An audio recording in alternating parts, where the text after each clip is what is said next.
نبی صلی اللہ علیہ وسلم نے فرمایا اگر آپ اپنے وارثوں کو اس حال میں چھوڑیں کہ وہ مالدار ہوں، یہ بہتر ہے اس سے کہ اس حال میں چھوڑیں کہ وہ تنگ دست ہو کر لوگوں سے مانگتے پھرے ہیں۔ چوتھی نیت یہ ہے کہ آدمی اس لیے مال کمائے کہ میں اس سے اپنے دین کی حفاظت کروں گا۔ آج کے دور میں مال ایمان کے لیے ڈھال ہے۔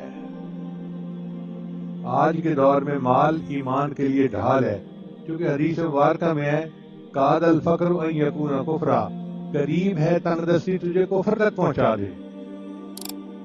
تو جب تنگ دستی کی وجہ سے بندہ کفر تک پہنچ سکتا ہے تو پھر مال کمانا میرا ایمان محفوظ رہے یہ بڑی عبادت بن جاتی ہے۔ سفیان ثوری رحمۃ اللہ فرماتے تھے کہ المال فی ھذا الزمان سلاح المؤمن، آج کے دور میں مال مومن کے لیے اسلحہ ہے جس سے بندہ اپنی حفاظت کرتا ہے۔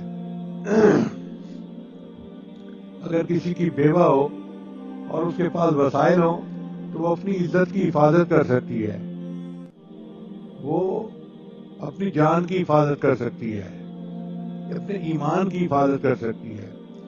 جو لوگ گناہوں میں پڑتے ہیں وہ شوق سے نہیں پڑتے، وہ انہی مجبوریوں کی وجہ سے جا کے بازاروں کی زینت بن جاتے ہیں۔